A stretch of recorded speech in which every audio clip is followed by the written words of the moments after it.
What's good, everybody? Welcome back to the Cloud Slayer channel. Hope you guys are doing well. Hope everybody had a great weekend. Freaking, I had a pretty slow one. Did like workouts and stuff like that. Mow the lawn, basic stuff. Um, you know, uh, just things that help me be a little bit more healthier and stuff like that. I'm trying to be a heck of a lot more consistent with, especially on like days where I have to utilize the training a little bit more. Like kettlebell training and stuff like that. And so far, I found that they've been helping me a lot, especially for like recovery stuff, I think. Can't freaking do some stuff when you're hurt, but you can still work out, possibly, depending on the workouts. Maybe you can work around it. If you're more experienced, I guess, like if you do some jiu-jitsu stuff, you know how to work around it, but I don't feel like I'm good at that, and I'd rather not, so it took me a while to heal up, and I was only on, Wednesday for Wednesday here, like last couple weeks. But, that is what it is. Sometimes, just this last one, I went, got off work on Friday night going into Saturday, and it's open mat. And frickin', I end up staying up all night, and I end up working out. I had a new kettlebell I tried out, so I was like too excited, and so I end up just doing some training with the kettlebell to get accustomed to. I end up getting a 80-pounder, and I wanted to have some fun with it, so did some workouts for that. It's been really fun using those to work out because I've been seeing a lot more benefits from it, especially in the way of how my legs feel when I'm doing like basketball and stuff. Because I like to play basketball, and I haven't felt this good in a while for it. For in the way of like stamina and stuff like that. I was playing with my dad, my little brother, and they were, a little bit more winded than me and stuff like that. And it's not like a call out. My dad's freaking 50 years old, you know what I mean? And my little brother's 31, so he's not young neither. But, is what it is. I'm 33, so we're obviously not going to be in any like tournaments or anything like that. We haven't played like seriously since, I don't know, long time, right? And so we're just out there having fun. Usually have fun. A little trash talk. My little brother, he's been pulling out some W's and celebrating, but I've been feeling like I have my own W's. My legs aren't sore. I feel really good. Pushing it if I wanted to, especially like defensively or just in the way of like hustling and stuff like that. And I like that a lot. Especially when I'm not sore, like, I'm freaking feeling great and things like that. So, and plus I've always loved basketball.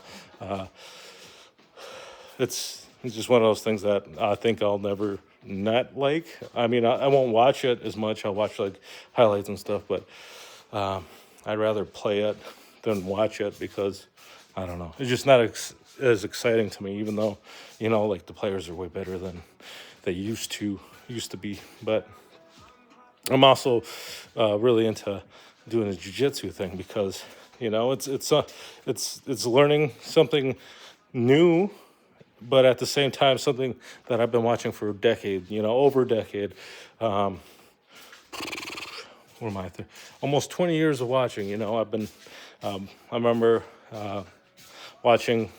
Must have been sixth grade. So, how old was I in like sixth grade? 13. It's got to be 20 years. Or whatever. I'd be in Johnny Smith's class, and he'd pull out old UFC tapes and stuff like that, and we'd be watching that.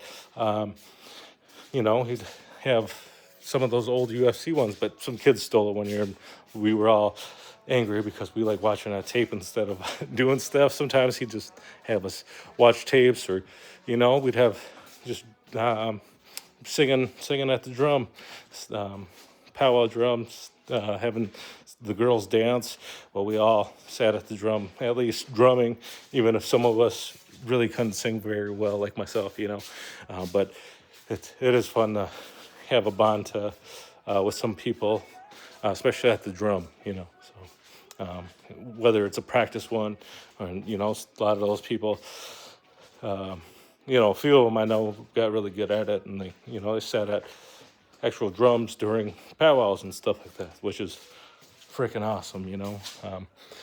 Some people might be like, "Oh, it's easy to do whatever," but it's never easy if you have to work at it and become really good and remember certain sequences to, the drum pattern or whatever when you got to take the lead or stuff like that. So usually you're talking with people that are singing with you, and they're coordinating that with you, stuff like that. A lot goes into it, unless if you're doing like frickin' solo hand drum or something like that, which I've never done. But frickin' I got my uncle who's younger than me. He was always doing that stuff and practicing. And frickin' man, that dude frickin' good as hell. The way he drummed and the way he does drum, and was singing then too. Frickin' phenomenal. Everybody knew that too. Like he was almost made to sing and drum. So it's awesome to see. And I don't know. These is some stuff to think about growing up. Maybe they didn't see themselves as worthy and stuff like that, but everybody around could see that he was capable of a lot, right?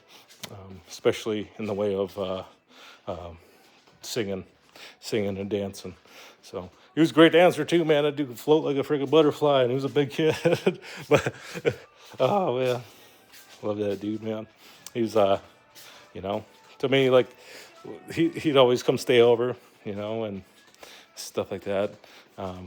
Sometimes for a while, even during the school year and stuff like that. When we were in like 6th grade, freaking, grew up with him, man. Since we were like little guys, we got pictures when we're like freaking 1 or 2 or whatever. Yeah, time flies so fast. But is what it is. You got to make the best of it as you can, as per usual, because it is so short and it's so fragile, and we only have so much time to do the things we want to do, accomplish the things we want to try to accomplish in our limited time, and just be the best person we can for people we freaking love and stuff. Some people, anyways, not all people. Maybe it is everybody, but sometimes people go down a different path for a while, and I don't know. It takes them down something somewhere that they didn't know they could ever go or what even existed, and maybe it's for gaining understanding for something that they didn't want to admit or was there like the whole time, right? I don't know. It's hard to explain. It's freaking hard to explain because a lot of the answers that I found from my own personal despair is that, the change is always there. It's just a matter of you actually just doing something and admitting those things that are going wrong in your life and doing your best to, try to be on the brighter side and cling to something that's actually good in your life, and you got to count your blessings when you do got those, when you go through freaking hardships and stuff, because those could be extremely rare in some people's lives, and then others, they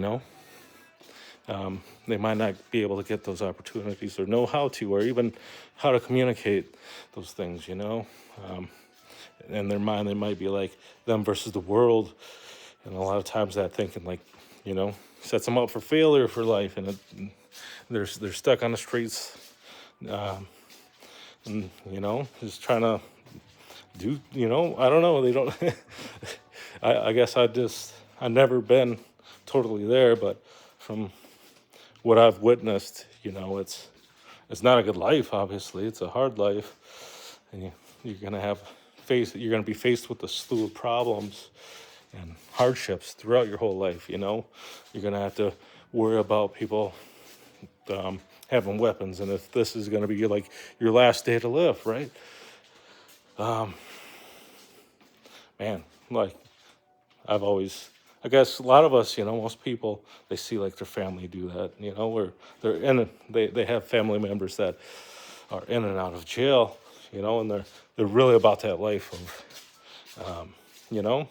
just trying to make ends meet, man, but by doing things that they know how to do, it could be hustling, it could be banging, gang banging, and all that stuff, and you know, it just that's the way of life, man, and it sucks because some people they can't get away from that, even if they wanted to, and they don't know nothing else. They just know that, and that's just the only thing they can put all their time and effort to, and they might not get to see their family grow up because of it, and be a part of their lives, because all their life is destruction and chaos, right? They can't hold anything together, and sometimes that leaves some people, messed up too from that, other than just them, So it's a tough world, right? And man, it's I don't know. The older I get, I realize that I have to be grateful myself because of my given circumstances, right? And I always want to give a shout out to my family. Love my mom, my dad, all my siblings. Man, they're awesome. Even though I don't see myself as that neither, right? As being awesome and stuff like that. But just somebody that's just trying to make ends meet, right? Just trying to hold on and do things that wants to do before, time's up, I guess. Frickin' not that I'm gonna pass away anytime soon, I guess. It just, it just, you never know when you're gonna one day you're gonna blink your eyes and freaking you got one foot in the grave already. You're freaking 60, 70, 80, 90, 100 or something, and it's your time to go. Or maybe you go way sooner, you don't know until the split second before, or you just don't know at all. You're just gone. Deep stuff to think about, I guess. And that's just, I'm not trying to be too dark about it, but I'm just saying, you got to be grateful, got to take opportunities when you can, or create them if you can. If you got the opportunity to even make a choice, you're miles ahead of others that don't know where to start. So sometimes if you're thinking about doing it, and it's something that just you thought about for a long time, and that you've been putting it off, and you don't know if you'd like it or something. You don't know whatever. You're not gonna know any of that until you go freaking try it, And if it's worth thinking about that much and that hard, stop thinking about it. Just go do it. Just go do it. Go try it out. See if something's close by and frickin' try it out, man. Do it before your life's over. At least do it once, be weird. Do it with your family. Do it with, friends or whatever. Even if you'll be called weird or you'll be called whatever, Next week I'm going to have frickin' fun going out to this Bigfoot conference in Grand Rapids, man. Woo, I think that'll be frickin' awesome. We got the homie Maddie Gamber. Everybody knows Maddie. We got Joe. Joe's gonna be there. Funny guy. Probably grab some balls. Who knows? It'll get crazy. But no, awesome dudes, and really believe in freaking Bigfoot, man. If not, really want to see them too. I'm not gonna say I don't, because I know so many people that I wouldn't say are crazy at all. I would say some of the some brilliant people who have accounts with the Sam Squanch with the Bigfoot, and even though I haven't, and I've had other weird phenomena in my life that happened to me that makes me not doubt it at all if they say it. I guess that can make me biased too, just based off of who they are, but I don't know. It's just that's just who I am, and those were people that I trust, and I know not everybody you trust can be trustworthy, but not people are not gonna they're gonna think that of me too if you know, for my UFO experience or UAP experience, they'll be like, oh yeah, you're just making it up. Some of my ghost stories that I've seen when I was a kid, I don't believe in that. That's fine. I don't care that you don't believe in it. You don't care that I believe in it. I'm just telling you my account. If you haven't had any experience, that's fine. I can see why. Or you have some kind of there's an explanation for it, which is fine too. I understand. Um, you know, I guess maybe I'm just different. I guess, but one thing's for sure is that I totally believe that I've seen those things and I've seen figures, shadows and stuff during the day. You know, it is what it is. It is what it is. I'm not gonna waste my breath like trying to convince people, right? It's just those are my experiences, and you can take it with a grain of salt if you want to. You can think I'm a liar if you want to. I don't care. I'm not trying to convince anybody. And I'm not gonna judge anybody else on their experiences neither. At the same time, you judge me, that's fine. Whatever. I can live with that. What am I gonna do? I'm gonna give up on life or something because you don't believe in what I seen? No. I'll just go move on with my day and live life the best I can. Frickin', if I see something like that again, hopefully I have a frickin' phone right there. I can videotape it. So the last time something good happened to me, I barely had a flip phone. So I worked at Walmart. I think smarter phones are starting to become more frequent. You know, I had stuff I had to take care of. I was settling things in my life, so I couldn't afford really anything good or with a proper camera. It probably would have been some little cheap straight talk phone. Their cameras weren't the best back then. Obviously compared to right now, but back then I guess they were decent. They were all right.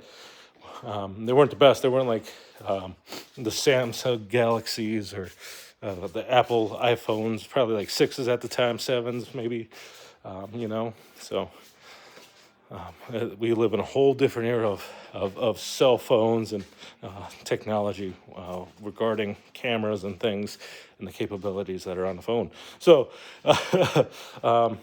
yeah, so...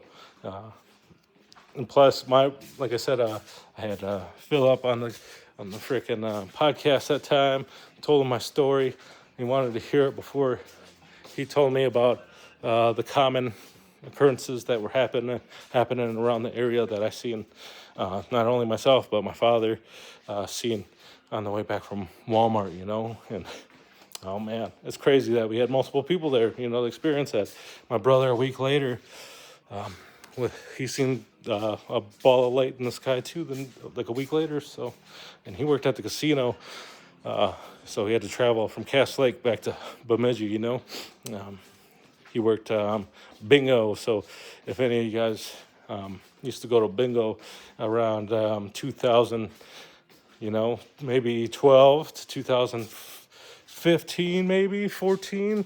My little brother was over there at the bingo hall at the Palace, and he worked over there. So he'd call numbers or whatever, which was pretty cool. So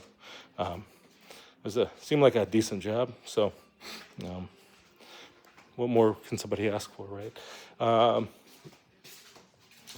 I worked at Walmart, so it is what it is. And then... MDVs and stuff like that, but anyways, got way off track. As per usual, as I always do, get this is why it's a Monday ramble, right? But yeah, always be grateful. I got a freaking tournament coming up. I signed up for a Masters weight belt tournament. We'll see if we even get any matches. I was thinking about signing up for an earlier one too, but that'd be in November. But I don't know. I just want to at least go to one. I don't know if I'm ready for two yet. So I was like, I'll go to one, see how that goes. Since I already booked it, I'll just do that for the first time ever. I'm excited just thinking about it, Yeah, I think it'll be fun. And I get to see, how a competition is, People can say whatever they want about it, or people grabbing on each other and stuff like that. But fact of the matter is, it's awesome, and it takes a lot to do. The people that dedicate all those years and time to this thing, it's awesome. It's beautiful, People laugh at me because I tell the story of when I roll. I get tapped out by a girl, right? I got no shame in that, man. So what? I got tapped by a girl. She's pretty badass, She's freaking purple belt tapping me out, and it is what it is. I learned a lot of technical skills from being tapped out. You get put in those positions, you learn how to defend or try to defend them. There's some things that I fail to defend against certain people because everybody's at a different level of doing it. Everybody has a different experience with it and can take it in different angles, I guess. So it's freaking awesome. I wouldn't want to be doing anything else. I don't knock anybody about their gender neither, because it's just something that anybody can do, regardless of gender and stuff like that. Sure, guys will have a strength advantage, but when you're first starting, a lot of times, the girls are they're gonna tap you too. They're gonna put you into some unfamiliar positions, and it's not gonna be the best. It's not gonna be comfy, but guess what? You're gonna learn from it, and you take anything from it, it is that, you just gotta be humble, man. You just gotta be humble. Sometimes you're gonna get tapped out by a girl. That's fine, It's freaking awesome, because guess what? You see you see a different perspective from somebody else that's practicing an art. You can ask how they did certain moves or what they look for when they were doing that. I know I had like a mount position, and she did she made it seem like so effortless, and somehow we were back in half guard. I'm like, holy crap, that was smooth, And it was basically me doing most of the moving, but that was smooth. That's something that I want to try to do. I have to try to do, because I get caught in some mounted positions. There's some sweeps I got to practice. I haven't quite figured out yet. Sometimes I can hit randomly, but you got to make it more purposeful. I got a lot of things I want to do, and limited time, but I want to do my best at the same time. Given the circumstances, it's awesome, man. It's awesome. So, it's rare to for some people to want to dedicate stuff to their craft, right? Some people just start doing other things because that's just the best for them, or because it was the best choice and not necessarily something they wanted to do, given their status, I guess. So, I'm proud of it. So, even like the little bit of time I've been here, it's been like a month and a half, 2 months almost, about that, 2 months I'd say now, and it's a friendly atmosphere, and if you're in like the Bemidji area, it's free, first class, so you guys check it out. You get to go roll with some people. I would say leave your ego at the door. Also, if you've never rolled before, but you were always interested, and you see it on TV, you see it in the UFC or whatever, Um, I would I would advise to watch some stuff on it to maybe try to remember not to go too hard because it can get dangerous, especially if somebody has your legs. You could tear something or destroy your own knee or something. So you got to be careful, and don't be afraid to tap. That's the first thing I think is important to learn is to tap and tap often, or else you're going to end up hurt. You want to, you're training. You're not in an actual match or a competition, so you get put in that position. You didn't know how to escape it, but you walk through it and you get, you're choking or it's hurting. Tap out. Don't let it get popped. Don't let your arm get broke. Don't let your leg get broke. Don't let your ligaments get torn. Frickin' tap out, There's no shame in that. Everybody taps out at some point from something that somebody might think is, not that, whatever. Who cares? It doesn't matter what they say or do or think. The important thing is you're trying it. And you know that it's freaking difficult and that maybe you laughed at somebody tapping from that before because you didn't quite understand. Look at this. You got an understanding now that it's freaking tough. Somebody's smushing down on your diaphragm and you're having a hard time breathing because you're trying to escape this position. And, they're calm as a cucumber. And they're slowly advancing to a move that you might be inevitable. You might not have ever seen it before, but you know that thing's coming, and you got to defend it, and it's freaking awesome. It's freaking awesome. So some of the things I was able to see because I watched a lot of UFC stuff, so I'm like, oh shoot, this is a north-south choke and all these things. And, there's sometimes I see it coming. There's nothing I could do about it because I don't know how to defend it. I just seen somebody defend on it. Doesn't mean anything. Doesn't mean I know how to defend it. But, it gets there. And the more you get put in those positions sometimes, then you're like, oh, that's what they're saying in this instructional of how to escape that certain position, or you start to see it because when they're showing you, the person's allowing them to get out. So when you're in a situation where they're not allowing you, way more difficult, right? And stuff like that. So, but I guess that's enough of a tirade on Brazilian Jiu-Jitsu. But like I said, first class free. Next class $10. Shane, he's an awesome dude. He runs the place. He has a lot of people that that are a part of that jiu-jitsu stuff, and they care and they want to see that thing grow, and it's awesome because they're like a family, and well oiled, and really, really close, and they're very welcoming. So, also, nobody's gonna make fun of you. You get tapped out. I'm not gonna make fun of you. I've been in some of those scrambles, dude. Like I said, the kid caught me in a calf slicer, but holy man, I was resisting. He was advancing. He was doing a lot, and he caught me in that calf slicer. It was a great transaction, of moves and. Him passing the guard and all this other stuff. It's awesome. I almost got away, but he caught me. It was fun. I like that. I never been caught in a calf slicer before. I hope one day maybe I can catch somebody in that thing. That'll be fun, and hopefully I don't hurt them or hurt myself or something, because you can easily hurt yourself or hurt somebody else. So you got to always be careful. But,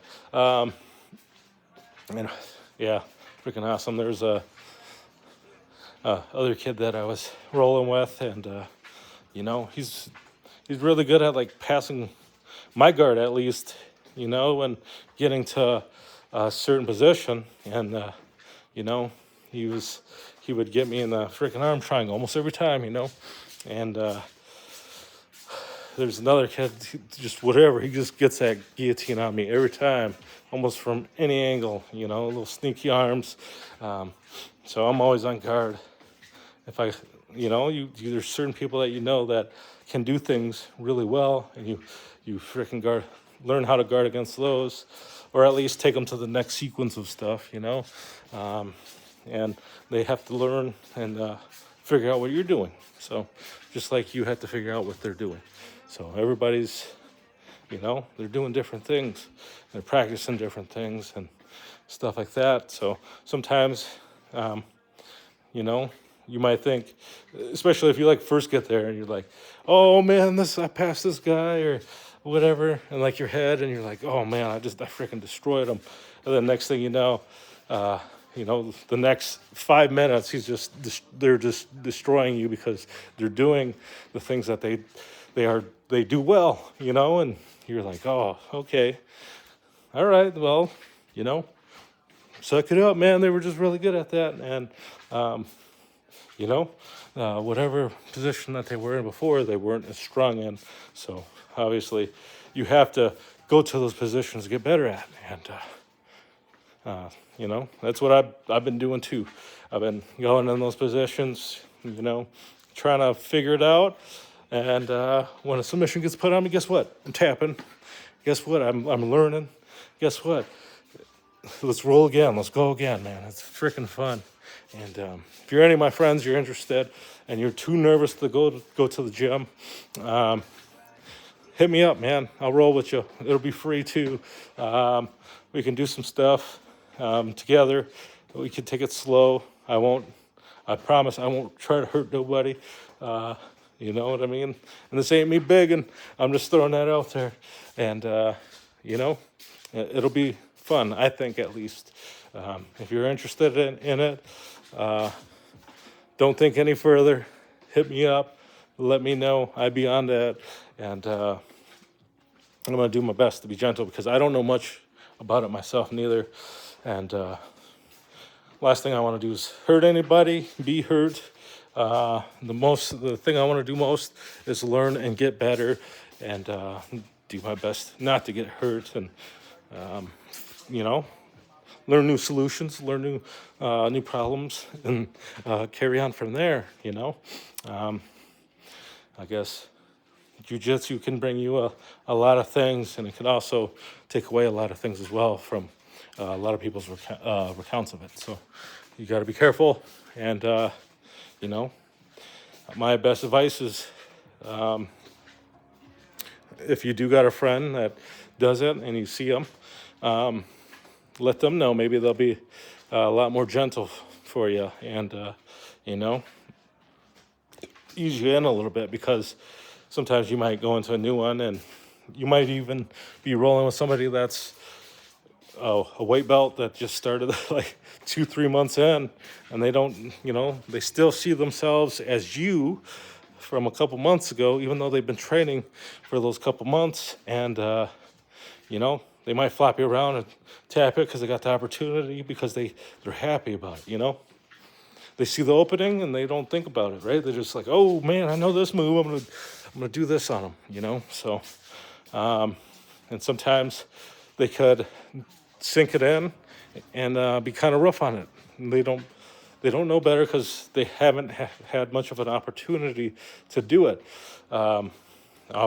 willy-nilly, especially on like live rolling, which I'm not, it's not bad because they should, and I would too. And I've done it so far. And sometimes you got to be able to recognize, okay, so even though it's freaking easy, maybe I don't crank on this thing, maybe I got to ease up a little bit and allow that person to work. And if they're like for you, if they're having a hard time and you seem like, oh, I feel all right, I don't have to go and tap them out or something. I can just roll with them a little bit.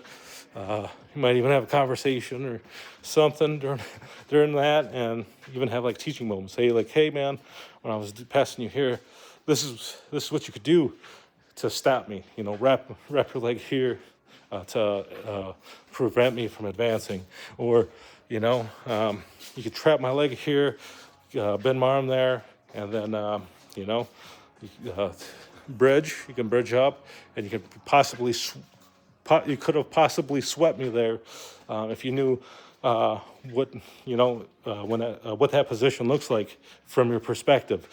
And so far, I've been lucky. And a shout out to the blue belt. It was a gi night, and awesome guy.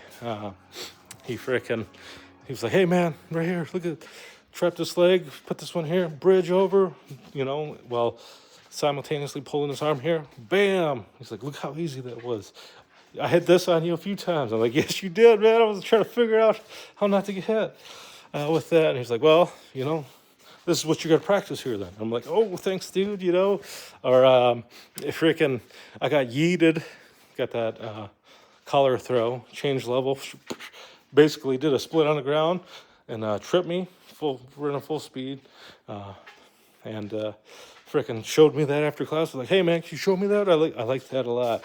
And it can go a long way just to ask them, like, after the roll or during that, if you got tapped, in between that, be like, "Hey, can you just show me that real quick?" Or, "Can you show me that after this, in between rounds, or after class, you approach them or whatever? Like, can you walk me through this real quick?" So people, they'll show you through it, And what's the worst they're gonna say? "Oh yeah, nah, I'm okay." So, which is fine, because if they don't want to, they don't want to, I guess. But sometimes people are nice enough to show that, just be like, "All right, hell yeah, dude, let's check this out."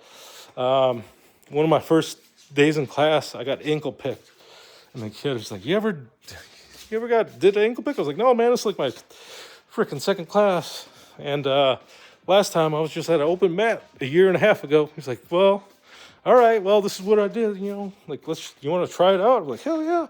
He's like, he walked me through it, and he's like, "All right, you got to knock me off balance. My legs right here, you see how my foot went out of position? Now you pull down, because you're head to head with the person.